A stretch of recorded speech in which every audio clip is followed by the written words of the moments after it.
வாங்கம்மா பாத்தீங்களா நம்ம கடையில எவ்வளவு கலெக்ஷன்ஸ் இருக்குதுன்னு. இதெல்லாம் காரு குழந்தைங்க விளையாடுறது கார் எடுத்துன்னு வந்து வச்சிருக்கீங்களா? லூசே அப்படியே தூக்கிட்டு ஓடி இருப்பாரு.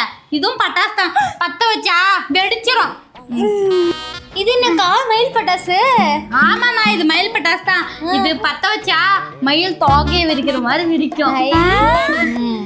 A few moments later. இந்தாங்க இவ்வளவு பட்டாசு இருக்குது. உங்களுக்கு எந்த பட்டாசு வேணுமோ வெடிச்சு பாருங்க. சரிக்கா.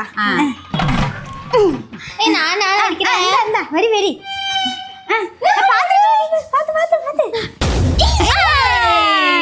பாத்தீங்களா அக்காவோட பட்டாசு எப்படியே சூப்பர்க்கா. ஏடி உன் ஆசை தீர வெடிச்சிட்டிய பட்டாசு. சரிக்கா நாங்க வரோம். என்னது வரீங்களா? பட்டாசுல வாங்காம எங்கடி போறீங்க? இல்லக்கா நாங்க வந்த வேலை முடிஞ்சிச்சு அதான் கிளம்பலான்ட்டு. முடிஞ்சா புரியலையே. இல்லக்கா பட்டாசு காசு கொடுத்து வாங்கணும், என்கிட்ட காசு இல்ல, அதனால ஓசில வச்சுட்டு போலான்னு என்கிட்ட வந்தோம். ஏண்டி